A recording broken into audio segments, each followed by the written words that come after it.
Hey everybody, Jake here, owner of Alexander Financial, coming to you with the first episode of 2018 of the Alexander Financial Show. We're extremely excited.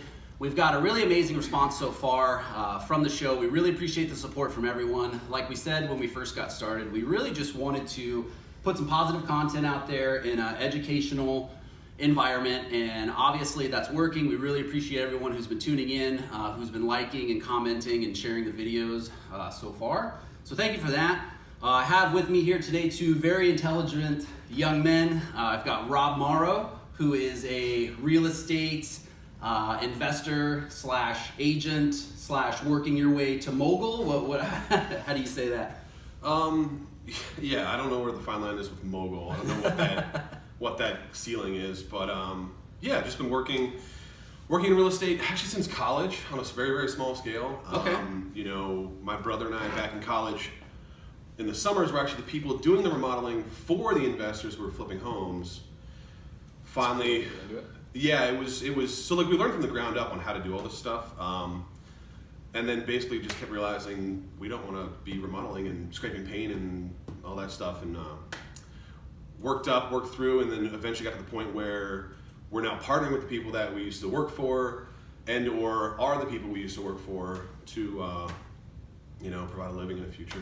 Awesome. All that fun stuff. So you've been in the industry for a while, kind of worked your way up from the bottom, and now you and your brother is your partner, you said, right? Yeah. We won't get into legal structures just for, there's a lot of different companies we own and that depending on what we're doing, but we work hand in hand. And with you and your partners, you just flipped approximately around your 100th home, you said, right? Give or take, yeah, I think we're a little over that in the last 3 years, not counting anything prior to me moving to Florida. Before that, we had done some stuff in Pittsburgh and Ohio. Okay. But I don't really count any of that stuff because, back in Ohio, we were flipping homes, buying a tax auction house for $1,500 and selling it a week later for it's hard to keep track, you can't keep like little stuff like that. But down here is where I really count our success because of, again, the volume, the quality of homes, the just really getting out there and doing it. So a ton of experience in the industry. We look forward to hearing from you about some real estate stuff. You're going to tell us a lot of the positives about it, maybe some of the pitfalls to avoid, right? Yeah, there's definitely a lot that the infomercials don't tell you. The flip or flop TV shows, all that BS that just people think it's just so easy to flip a house, and we can go into that. Break it down a little bit, right? So that's Rob Marrow. We've also got Drew Daddono, who's the owner of Anchor Trust Management. Yes, sir. And you are a trust and estates lawyer, is that correct? That's right. All right. So I represent personal representatives in probates and trustees in trust administrations, and I also do estate planning for families, business owners, asset protection, all sorts of stuff like that. Awesome. So basically, when somebody dies, that's when I usually come into play. Gotcha. And I thought it would be interesting to have the two of you on. I think there's a lot of parallels there that we can kind of get into as far as comparison. And so with all that being said, let's open it right up, So Rob, what do you got for us, man? Well, I guess, something that deals with both of us is there's a lot of different ways and avenues in which we find properties that are worth flipping or purchasing to rent and so on. And one of those ways is probate. We've found, I'd say, a fair amount of properties that way. It is difficult sometimes because sometimes probate takes a long time to settle. Yes, it does.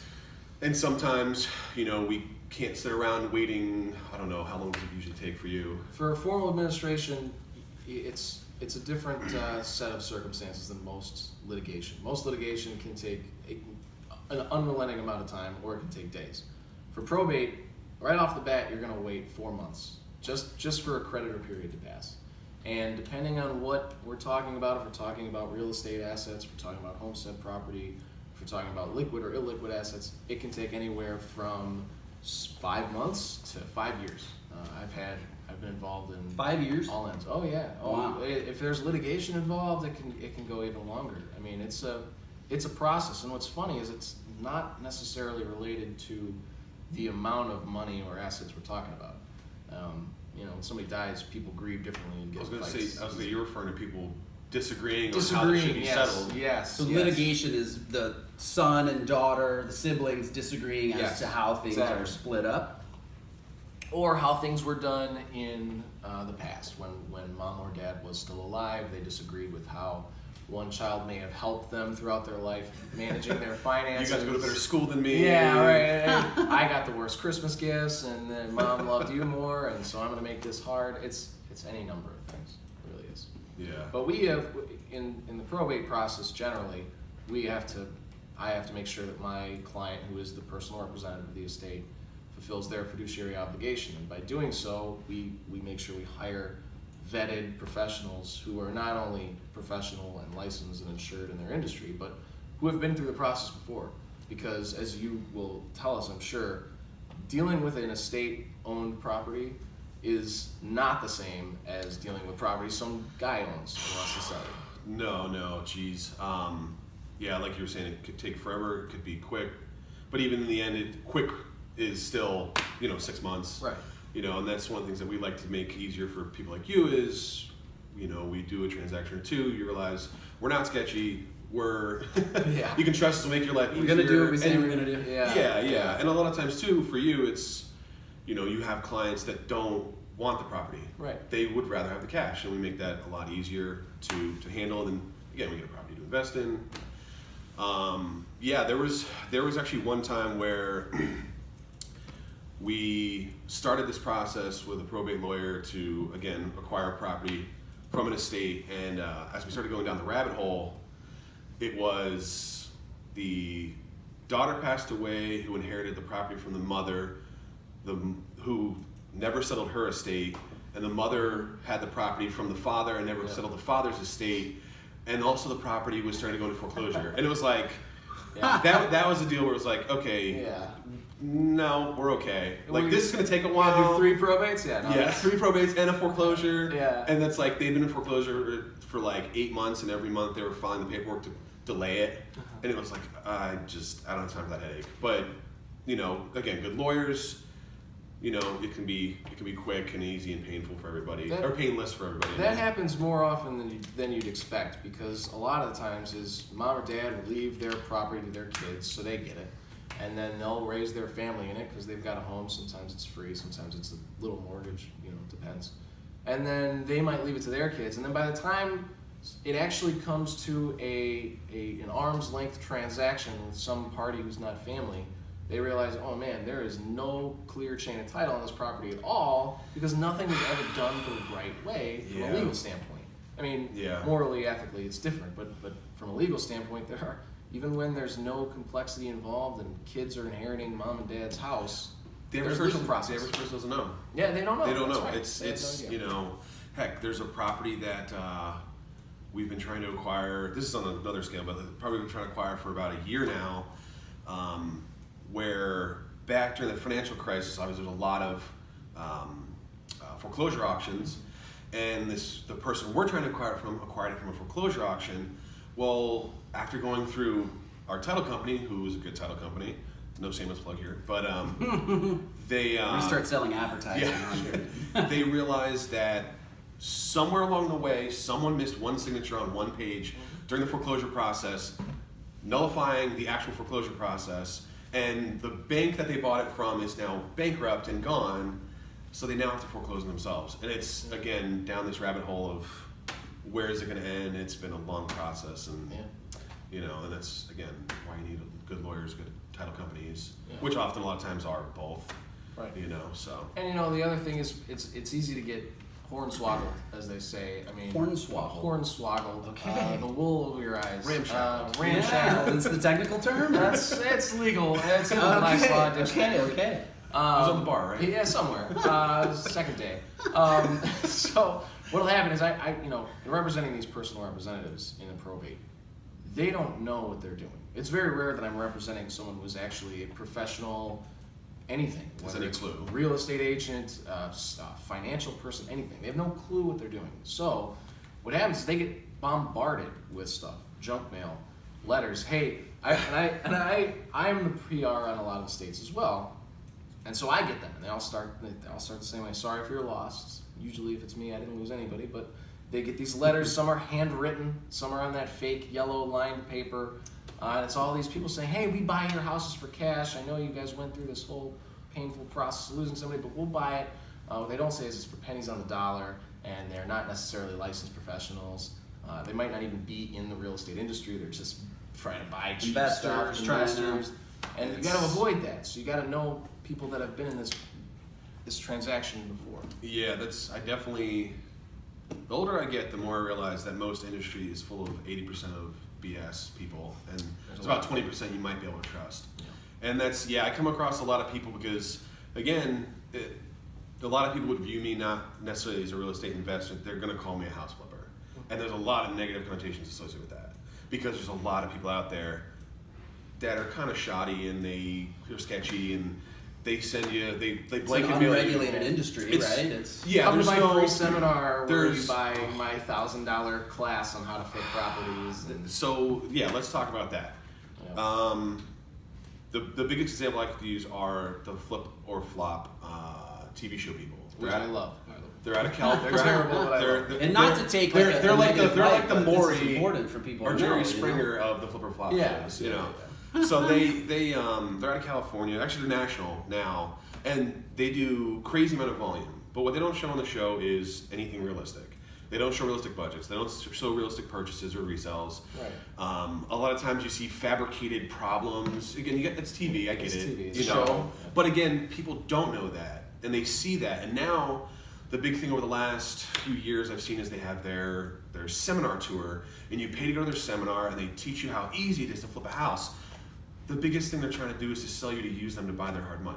Yeah. And that's how they make their money. Yep. They're not counting on making their money really off the seminar, because if you come to them and you want to buy a $150,000 house, they're probably going to give you anywhere between a 12 to 15 or 16% interest hard money loan paid back within 6 months, maybe a year. Okay? Wow. And that's like... I'm in the wrong business, I guess. But then they're also going to charge you points on front, which could be 3, I've seen as high as 6, just for the origination of the loan. And then again, every month you're paying... Point, what is that? Just for... So a point is a percent based off the... every point is 1% based off the purchase of the property. So to make it easy, $100,000, 6 points, $6,000. So you're going to pay $6,000 to start. On top of that, you're going to have to also buy some kind of renovation vacant home insurance. Then you take over the utilities. And then along the way, say you got... Worst case scenario probably is, I've heard of worse, but pretty bad, it's 15%. Every month you're paying $1,500 just interest, has nothing to do with the principal, and right there you're just chopping away profit. These are your carrying costs, call, right?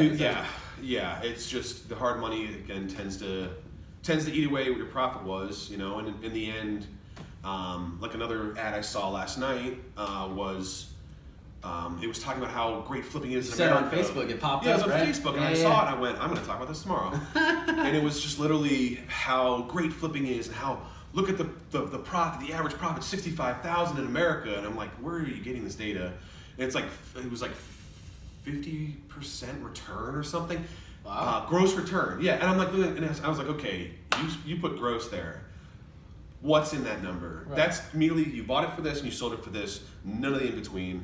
And a lot of times it costs more to renovate than you think. You don't sell it for what you think it'll sell for, and no one actually typically calculates the closing costs properly. And next thing you know, your $65,000 profit. So you got to pay a realtor to sell the property again. And if you're not one, but even if you are one, you're still going to pay an agent on the other side, which is typically 3%. So there's just all these things that these ads make look so good that nobody talks about, because again, they just want to get you to their seminar.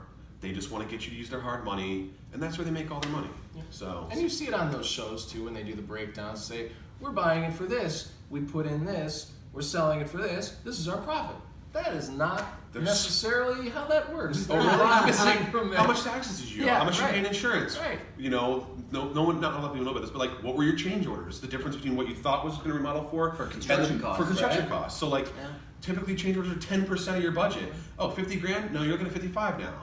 Oh, sometimes you run into, and sometimes those shows aren't accurate, and they'll run across something crazy happens, and they'll blow a water main or a sewer line has collapsed, and it happens. It happens all the time, and that's again where if you're betting your 401k on flipping this house, which you have to repay, by the way. And all of a sudden, this deal goes skinny, meaning like, here was your profit, budget got bigger, didn't sell for what we thought, and it keeps coming down and down. Next thing you know, you're not repaying your 401k. Yeah. You're losing money, and then you owe on your 401k, so you can repay however you can figure out how to do that. So do you see that a lot, people getting in over their head on something under like a preconceived notion of this is going to be an easy investment, or this is going to be, I don't want to say easy, but this is going to be a lot simpler than I thought it was in the beginning? Sometimes people get lucky, of course. A property is as straightforward as it looks, which is awesome.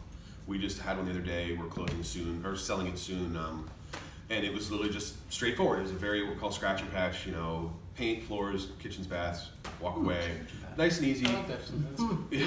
And then there's other times where properties are a nightmare, and the more you start to dig into them, the more and more costs you're running into. Because, again, the first-time home flipper or the second-time home flipper is going to think about this. If you come across something in that home and you didn't repair it properly, or didn't repair it at all, or didn't disclose it, lead-based paint, asbestos, mold, whatever, you're liable. That person can come back. Remember, anybody can sue you for anything, literally. So something like that has a lot more grounds to stand on. If they come across it and you knew about it, it's like you're no longer looking at profit. You're now looking at a bunch of money in.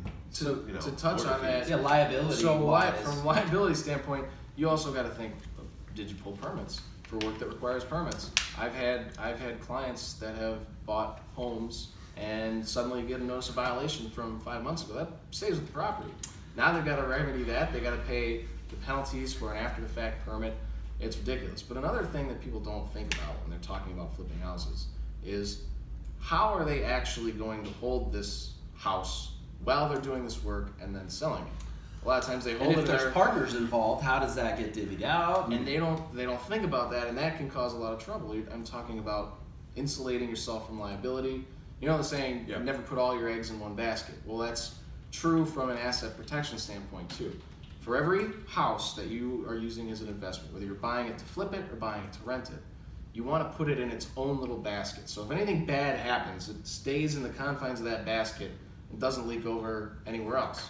So for It's its example, own bad basket. its own little bad basket doesn't you just throw contaminate in. the others. Right. So for example, if you're, Jane and Sally, new investor, and you guys buy as partners, you buy a new house. If you buy it in your names personally, in that basket that has this new property you just bought is everything else that Jane and Sally own together. So you mean like an LLC, right? When I'm people talking go, about LLCs. Yeah, I've got an LLC and I'm going to buy and sell all these properties in the same one. That's kind of what. And that's another thing that new investors, young investors, or people that aren't experienced do. They buy all these properties and they only have one LLC. They think, I'm protected from liability. Well, you're putting all these eggs in one basket. And then there's succession issues. What if while you're working on repairing this house to flip it, one of the partners involved dies, and they don't have anything in place to actually figure out what happens next. So now you got court costs. Now you got the delay of going through probate, which, like I said, it's minimum 4 months, and it could go for years. It's a nightmare. People don't think of that stuff. Nobody talks about it. Yeah, it's definitely that's huge. One of the things that I see that a lot of us do is not necessarily one LLC per property, but it would be like LLC per 3 to 5, maybe. Like for flipping, it's a less of a concern because you're typically only holding it for 3 to 6 months, so it's going to be outside of the company soon. For renting, yeah, we typically group them 3 to 5 per LLC because there's also a case where I told you yesterday, a friend up north, he put every single property in a different LLC, got sued on one, went to court, and the judge threw out all the LLCs because he's like, this is a shell game. And he just called. So that's an important distinction to make. So in Florida, and now you said up north, so not North Florida, a different state. Yeah, sorry, different state. So in Florida, you don't have a whole lot of formalities that you have to have in order to maintain the efficacy of the liability shield for an LLC. But there are some things you do have to do, and one thing that goes to that is having a good operating agreement with each LLC. And you're talking about grouping properties in one LLC for flipping for short term. This is all about risk mitigation and risk tolerance. So if you guys do this all the time, and you know how much time you're expecting, and you can figure these houses are not going to be here very long, your risk tolerance is higher than most people. I mean, if somebody's just getting into this real property investment idea, they don't necessarily know how long it's going to take, and they don't necessarily know what they're getting into. And if a family of 4 crashes through the front door of the house, now there's a big problem, and liability spreads throughout everything they have. Professionals, not the same level. Risk tolerance, not the same level of liability. No, plus there's insurance as well to cover that stuff too. Yeah, and that's another huge thing too. Is a lot of people don't realize that there's so many different types of insurance. Is it occupied? Is it vacant? Is it under construction? Is it not? All these different, and also too, how much coverage do you have? Do you have a state minimum, or do you have what's smart? You know, and a lot. Do you have what you actually need to cover you? Well, yeah. Do you, like, if you look at, like, in Florida, it's like, okay, what's the average liability settlement? Oh, it's a lot more than the state minimum for insurance. Right. Maybe I should have around that average. Again, things that people don't think about, things they don't teach you at these seminars, they don't show you on these TV shows. Right. All these things that you need to comprehend. It's you have to run it like a business. Is kind of like the overarching theme of what I'm hearing. You know? Yeah. It's again, like, are you doing one house a year? Okay, don't be as worried. You're not, and also too, if you're doing one house a year, you're probably not relying on it for income. Right. It's just an investment. You want to grow your savings or whatever it may be. Totally understandable. See, I think where a lot of people go, I don't say wrong, but maybe get awry is the guy or the girl who's working the regular W-2 job. They have their 401k, they have their savings, and then they want to do this on the side. And they see it, and they're like, man, this is going to be great. I'm going to make 50 grand. And then all of a sudden, these things come up. And this isn't to put a negative spin on it by any means. It's just be prepared, know what you're getting into, and just educate yourself as much as possible, I think. I think a big part of that is having the right professionals involved and seeking the right counsel. Which is exactly what I was about to say. Yeah. It's really hard to... It's taken us a long time to get to the people that we work with, the GCs, the engineers, the architects, and, you know, people don't think about that either. I'm going to flip a house. Okay, we're going to take that wall out. Okay, did you consult an engineer or GC? Oh, you didn't. Okay, good. The city is going to be on you, like you were saying earlier. Honestly, people don't ever buy a house. I can't say don't ever buy a house, but be cautious on a house that never had permits pulled in the history of its span. Unless you walk in and go, I'm back built in 97. Like if you walk in and it literally looks like the 50s, okay, it's probably never been touched. But most houses these days, especially in the Tampa area, have been remodeled 2 times, maybe 3 times in their life. You know, we've flipped some homes that were built in 1910. Wow. So they've been remodeled probably a few times, but definitely look at the permit history and so on. And if you're flipping a house, always find out, get a good GC and always find out what permits you actually need, and make sure those permits get closed, because you will lose a lot of time on a closing if you had a GC first time deal and he kind of dragged his feet and didn't get the permit closed, and now you're a week out from closing and he's now trying to get all of his inspections done, and the walls are all sealed up and the floors are all sealed up and everything's done. You're looking at a huge problem because the city might make you literally tear into the walls and the floor, and you don't have a choice. Yep. I've seen houses where we went to acquire a property and we showed up to the property and there's a whole addition off the back of the house that is on no public record anywhere. Huge, bigger than the original house. And we walked in, just an like, extra 2,000 square feet. You know, we were like, this is awesome. Like this, it was. Gosh, it was probably like 50. Is it really that big? It was huge. And we're like, this is great. Like this, you know, house is double size. I thought it was going to be. Yeah. Go to the city, check the history. There's no history of it. We tell them what's there, and they're like, if you buy this house and you start to remodel it, and the inspector comes by, he's probably going to tell you to literally tear down the addition. And it's like, wow. Yep, don't even want to get into that. Don't even want to get into that. Because again, you have to think about, but also you think about the pitfalls. You don't know who built this. You don't know how it's constructed. The concrete slab is there. All the plumbing is under it. Some of the wiring is under it. You don't know if there's footers. You don't know any of these things, because all of a sudden you could remodel this home, sell it. A year later, this collapses on a family and kills them all. That's worst case scenario. That's worst case scenario. But that's also quickly. That's also why. Well, that's a big reason why we always talk about permitting, like insurance, permits. Permitting insurance, like electrical work. You better get a good electrician. You better make sure you pull his permits, because every permit and every inspection and your electrician, those are all degrees of separation that give you protection against liability. You know, so if something happens and somebody comes after you, sue you, you go, okay, well, I had a permit through the city through a licensed electrician who has his own insurance. The city has their own stuff. It just protects you more and more. If you don't, Huge risk. That makes sense. forget about it. It's besides the fact you don't want your conscience that somebody died in a fire of a house you remodeled. Right. Like that would just. That's crazy. Definitely some things to think about. We're getting close on time here, so we're going to do final words. Drew, what do you got for us? Well, I'd say it's really important to consult with the right professionals in anything you're doing, but that's because I'm a lawyer and I have an extremely low risk tolerance. But I think the stuff we've talked about today has been No, this was really good helpful. information, absolutely. Yeah, and if it is something, investing in real estate is something people want to get into, and buying probate assets is something people are interested in, whether it's real property or tangible property, and it's something you can do, but just get out there and get some education and know that half the stuff you We're not look at- saying don't do this stuff. We're not trying to put a negative spin on it by any means, but Which I'll just talk about in a know second. what you're getting into. Yeah. Just know that half the stuff, at least, that you find out there online is going to be false, it's going to be misleading, or it's just going to be inaccurate. Wait, if it was on the internet, it's not. right, It's not I know. true. Believe it or not. The internet can't Consult lie. with professionals. Consult with professionals is what I would And say. that's exactly what I was going to say.